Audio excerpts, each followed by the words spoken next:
Hey everyone, welcome back to Coffee with Craner. This is episode 155, and today I'm here with Peter Dobrich.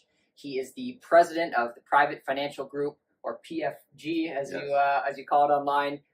University of Windsor alumnus, studied business and finance. Also the former co-owner of the Windsor Spitfires and co-author of an Amazon bestseller, "Build Wealth Like a Shark: Insights from Some of North America's Leading Authorities." And today we're going to be talking about his introduction to financial planning industry and wealth management, how he's built Private Financial Group, and all the exciting things that you're working on. So thanks for being here. Episode 155. Yeah, glad to be here. So before we start, I have to ask a question about coffee. Where in Windsor, Essex is your favorite place? Well, it has to be Caffeine and Co. in Amherstburg. That's a favorite spot for me. How come? It's close by, great coffee? It's close by, naturally, but they have a Brazilian bean that they use, and it's super good for espresso. So, Okay, yeah. good. I'm a frequent there. So now, how did PFG, Private Financial Group, how did that all happen? Oh my gosh. So I can tie into when I first got started. I grew up in a family business, and I knew I enjoyed finances. I was always entrepreneurial. I had different business while I went to business school, and my dad really wanted me to push me to go to university. So I started there. Growing up in a family business, I realized as well some of the challenges, right? It usually isn't the money so much, it's more the family dynamics. Mm-hmm. And I knew I had that experience growing up there, so I decided to go to business school. And then as soon as I graduated, I got training from the Mutual Group, which has been bought up by 2 or 3 companies, but they had a great training program. And once I started with them, I knew I wanted to be on my own. And then I started Private Financial Group a few years after that, and grinded it out, and here I am today. So. And if I missed it, what was the family business that your father was? Oh, it was Nielsen Ice Cream and Dairies. So we were the largest distributor, or the distributor from Kitchener down to Windsor. So I grew up in that family business and learned a lot that made me kind of what I am today. So. Is that something that you wanted to go into at one point, or you saw enough, you're like, I'm okay, I'm going to do something else on my own? Well, it's a classic. It's a classic example in most family businesses. My father-in-law and I had 2 brothers, older brother Mike, younger brother Bob. We were all in the business, uncle, etc. And we employed about 45 families in Windsor. But my dad and I were the same personality trait. So okay. It was great at home, but guess what? We probably would end up killing each other if we were in business together. So what would you say that personality trait is like? Like how do you both work? Well, I think we're both very driven, very matter of fact. One would say, hey, it's was my dad's way, and that was it, whether there was rational reasons or not. But I learned to manage that as well, and I saw how it worked, and more importantly, I learned what didn't work. Right, so and so I went on from there, and I knew that this is really what I wanted to do.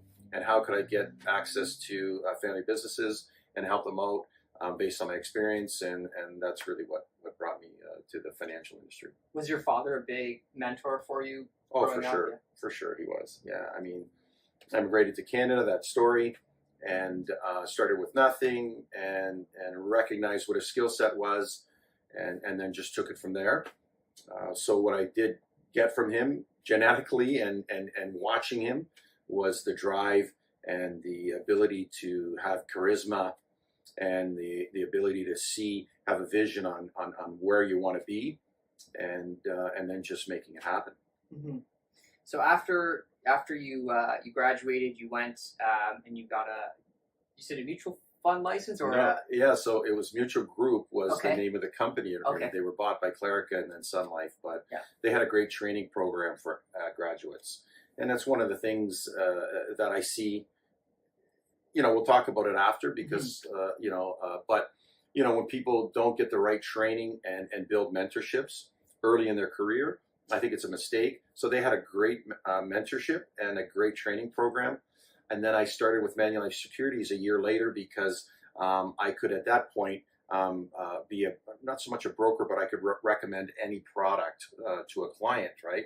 Where I was tied into the mutual group of their products only, right? Okay. So I recognized that that's where the industry was going. I needed choice for my clients; they wanted choice, and that's why I moved to Manulife Securities. And did you exit Manulife Securities and then start PFG, or is that backed by it? So Manulife Securities would be our back office, okay. And then we could develop our own brand or build our own brand, and that's Private Financial Group, right? How long has PFG been around now? Well, I've been in it for 30 years, and PFG would be around 25 years. So, okay. Yeah. So were you I guess an independent for Manulife Securities for those 5 years, and then you decided, hey, let's start up? Absolutely. Okay. Yeah. Once I felt I was ready, had the experience, it was time for me to go out on my own, and that's really what my style is. When you first started, what was the biggest challenges that you went through trying to grow your book, grow your business? Well, I think any business, if 30 years ago compared to today, was this whole stigma around it's insurance. There were no cell phones, there was no internet, so you're calling people at night, making your 30 phone calls, and getting rejections continually, but you kept moving on and pushing forward, and then it led today, and it really gave me the skill set to be able to, what we always reference is grind, right? Mm-hmm. To be able to grind in the business when times are tough, and you don't forget those times that give you the foundation for your success today. And for those that might not know, where is Private Financial Group, PFG? Where are you at now compared to 25 years ago when it started? I guess give us the rundown, the Coles Notes of PFG. As we moved on, probably 3 years ago, I became a partner with Quintessence Wealth. We're a 5-person business. I have a portfolio manager with Parker, director of operations, Sue. Alex is a financial planning associate, and then Rachel would be our champion of our total client experience. And we're a portfolio management firm now, so now we can have access to any investment vehicles that make sense for our clients, and that's really where we're at. We've grown, substantially, and we're really happy with where we're at now. So. What do you love most about this industry? Oh, I think I love the challenge of being able to sit down with someone and being able to deliver on what their needs are. I mean, when we talk about wealth management industry, there's so many things going on, but until you really get a chance to sit down with your client and understand what the meaning of money is and what their meaning is, mm-hmm. That's when the fun begins, and go from there. And how has have you seen in the past 30 years in the business, or maybe even longer, how have you seen wealth management, financial planning, how have you seen that change from when you first started? Oh, it's changed quite a bit. I mean, the industry clearly has been consolidated, right? But where things are at today versus then, you've really gone from a slant of sales oriented. If you think about when, in the 70s, 80s, 90s was sales, where today it's planning, taking a bigger holistic approach, mm-hmm. like we do with our firm, and build people into a process, not a sales driven process, right? Yeah. So. Is that what most consumers want? It's less on the sales, more on build me a plan. Oh, for sure. And remember, the other side is of social and the internet is they're inundated with information, inundated with mixed views on things. We know this, so we have an ability to help them cut through the noise and say, hey, this is what needs to be done. And this is where we're going and the direction we're going, right? So I think if there's anything that what our skill set would be is that strategy, to be able mm-hmm. to have them sit down. So that's what separates different firms in the industry. But let's face it, there's lots of opportunity when you think about artificial intelligence, the emergence of that, and there's all kinds of advice for the right scenario and the right person. It's good because I'd like to see more education in schools, so people can understand really that financial ends up being their most important decision next to health. Going forward, and we'd like to see a little bit more of that, but otherwise, I think there's been lots of progress. You make a great point with social media now. Before, when you started the business, now having it here, you must have some clients that come in and they get an idea off of TikTok or some app, and you have to bring them back to reality a little bit. Well, I think that happens obviously all the time. We talk even about, in our business. Yeah. Yes. You talk about Bitcoin and all the things that I've seen in the last 30 years. And one thing stays consistent and constant is investing takes time. There'll be lots of ideas, lots of different things. But at the end of the day, interest compounding, leaving it alone, leaving your investments alone. Don't move them too much. Try not to chase the last year's gains, and have a trusted advisor helping you go through those ups and downs, specifically when there's misinformation, right? Mm-hmm. And we really help our clients cut through that noise. But yeah, for younger people as well, I mean, there's just so much, stuff flying at you guys that it's tough to stay focused, right? So. Yes, absolutely. So now going into some other projects you've had your hands in the past, you were a co-owner of the Windsor Spitfires. How did that happen? What was that experience like? Well, I mean, you must love hockey. Yeah, definitely loved hockey. I grew up playing, and I played with the Lancers, the Windsor Lancers here, so I'm an alumni there as well. And actually, Warren and Bob were friends of mine growing up, and Warren and I played together in minor hockey, Bob a little bit in junior C, and they went on to have careers in the NHL. But we were friends all the way through that. They were clients of mine as friends, and then this whole idea of what they're going to do in retirement came up with the Windsor Spitfires. And it was a bit of a process to get the deal done, but they understood what value I would bring to the table and their values, and we were able to put the deal together. So, yeah. And you were with them for quite a bit, Spitz, and then it... Yes, I was with them from day one. Yeah. So we built, we got the deal done. I was pretty much managed the process of the new arena with the city, etc., and really took care of all the business affairs, all the leases, all etc. And then I trusted those guys on what their skill set is. Right? You're well into your career when you bought in. Mm-hmm. Is there anything that transferred over from your business to leading the Spits or vice versa? Well, I think I've always been involved with watching wealth, right? The best builders of wealth. And then our client base building their own businesses. So we're able to take that and then apply to the Spitfires for sure. And I think one of the first things I would bring up would be just the fact that understand your skill set and build that trust between partners. Because as you get more than 3 or 4 partners, it really, really gets difficult. But with Warren, Bob, and I, they knew I knew the business side of things. It was what I understood. It's in my DNA.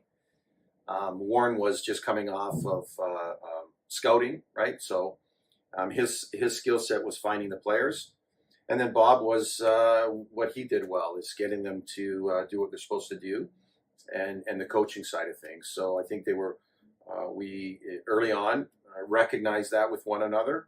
I'm not saying that there weren't, heated discussions, but that's natural because of personalities. But at the same token, we had a belief. We really wanted to build this franchise out and have it to be a model franchise, not just in the OHL, but in the CHL, because we knew it was, it hit pretty rock bottom when we were able to acquire the team. Yes, and now with running a hockey club, there's always challenges that the outside doesn't see. I grew up in a hockey family. My dad runs the Admirals up in Amherstburg, so I see those challenges. What are some challenges that the public doesn't see with running a hockey club? It's a very difficult business to maintain and grow. I would imagine the fan base is. Yeah, I mean, what they don't see is how meticulous the preparation is.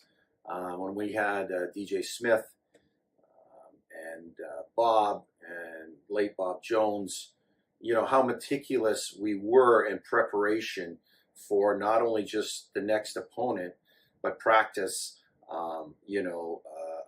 No matter what we did, we ran it as close to an NHL franchise, if not like one, as possible. So we wanted them to have that experience. So really, there were no excuses at the end of the day. It was their own accountability and look in the mirror and there's your answers if we weren't delivering. So that's what people maybe didn't see so much.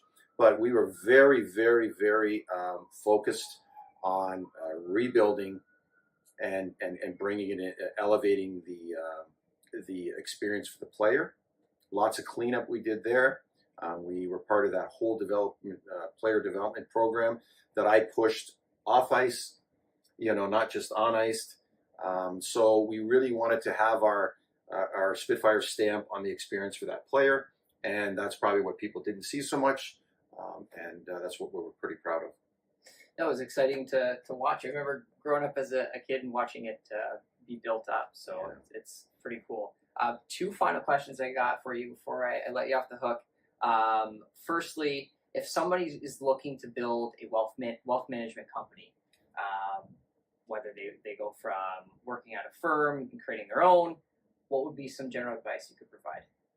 Don't share all your secrets, but no, I mean, listen, I see too many times where people graduate from the business program and then just jump right in and work at a bank. I'm not discounting a bank, but like anything we do, you have to hone in on your ability to prospect, to provide value-added content, and start building a brand from your personality, and then kind of take the steps from there.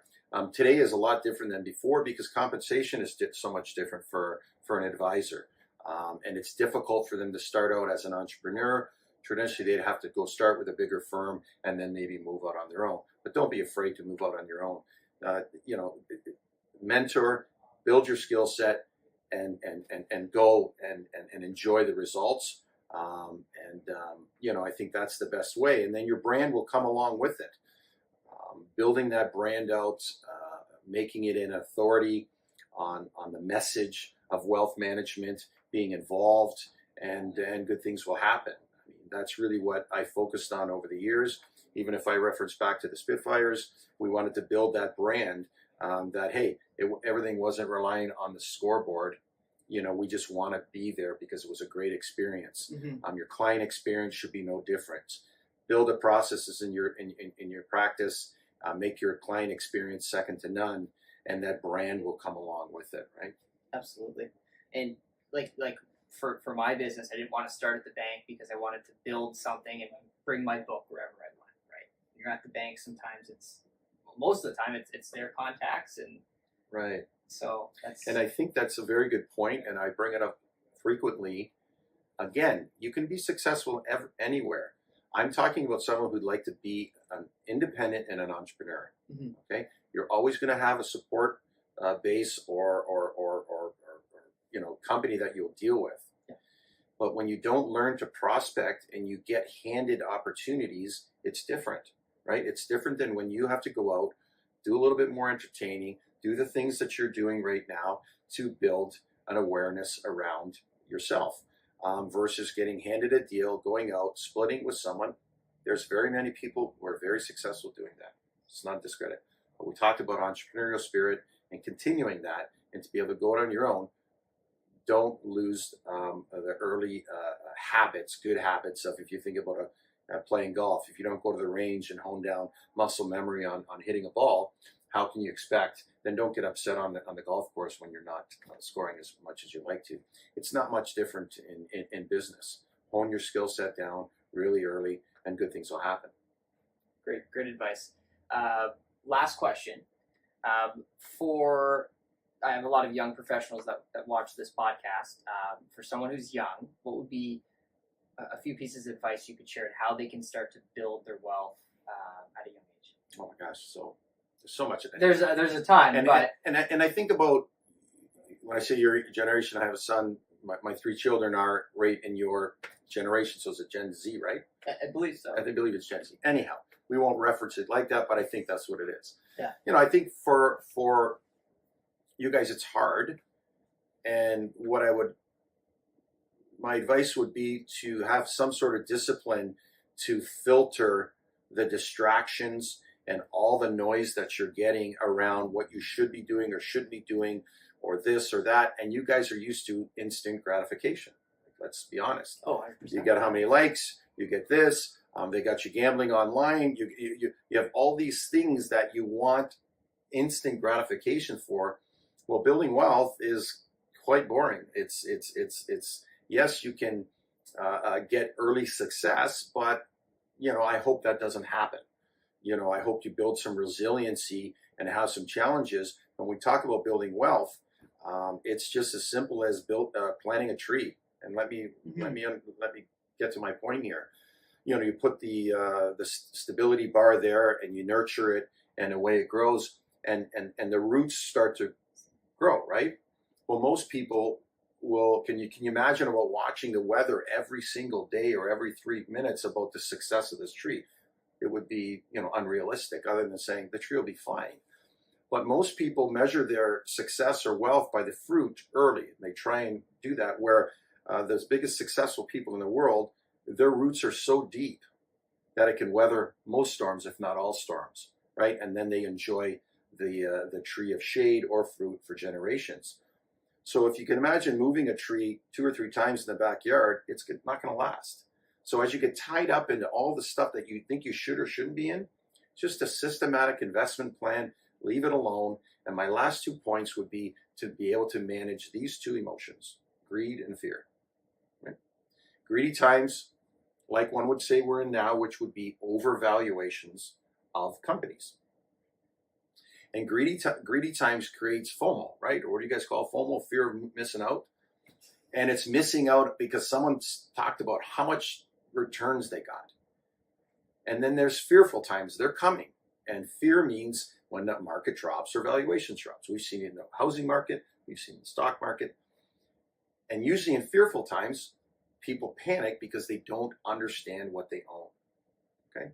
So it's not an easy answer. And those 2 times, learn to manage those 2 emotions by understanding what you own. And if you're going to invest, do your homework. If it's real estate, do your homework in real estate. Know the value.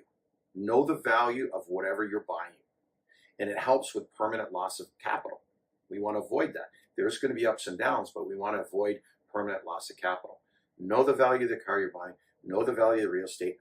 Know the value of the company that you're going to buy potentially in a stock, right? And once you know that, then you're not so bothered about the fluctuations that naturally happen in markets, in investment markets, asset markets, etc. So that's a long-winded point to you, but I can summarize it with: don't allow greed and fear to affect it. Start a slow investment program and just be consistent every month. And there will be ups and downs, but the stock market, if we're talking about investing, has 1,000% batting average after a downturn. Back to 1929, it's never not got back towards previous highs levels and gone through it and gone even higher. Mm-hmm. So trust the facts. Start with one industry, know the industry inside out, and then look to go out. Yeah. Most people try and buy all these things and spread it everywhere, and you're actually diversifying your portfolio, right? So if you think of the most wealthiest individuals in the world, they own 1 or 2 businesses.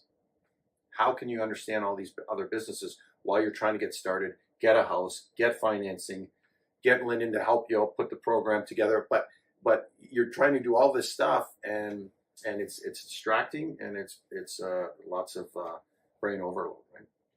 Mic drop. Done. Okay. that was excellent. It was, okay. Well, I'm trying to think of like how you guys the would. tree would analogy is perfect, right? Every time you move it, the roots get smaller, and it doesn't plant as well, or it doesn't last, right? Yeah. So sticking to that. And most wealth, like I said, the wealthy people, no one knows. It's all underground. It's all underneath. You just don't see it, and they nurture the roots. Guess what? It'll serve you for generations, right? So, Is your book still available? Yeah, I forgot it. I should have brought you one. That's okay. Yeah, I should have brought you one. I'll bring you one next time, or I'll make sure you get it. But yeah, it is. It was lucky for us to be part of it. So I was one of the co-authors. I wrote a chapter on family wealth and generational planning, and that's really what our skill set is at the end of the day. And we really understand that, and that's where we separate ourselves from other wealth management firms. Terrific. For those that are looking to access the book, I believe it's on Amazon, right? Yes. Yes. It's Build Wealth Like a Shark, Insights from some of North America's leading authorities.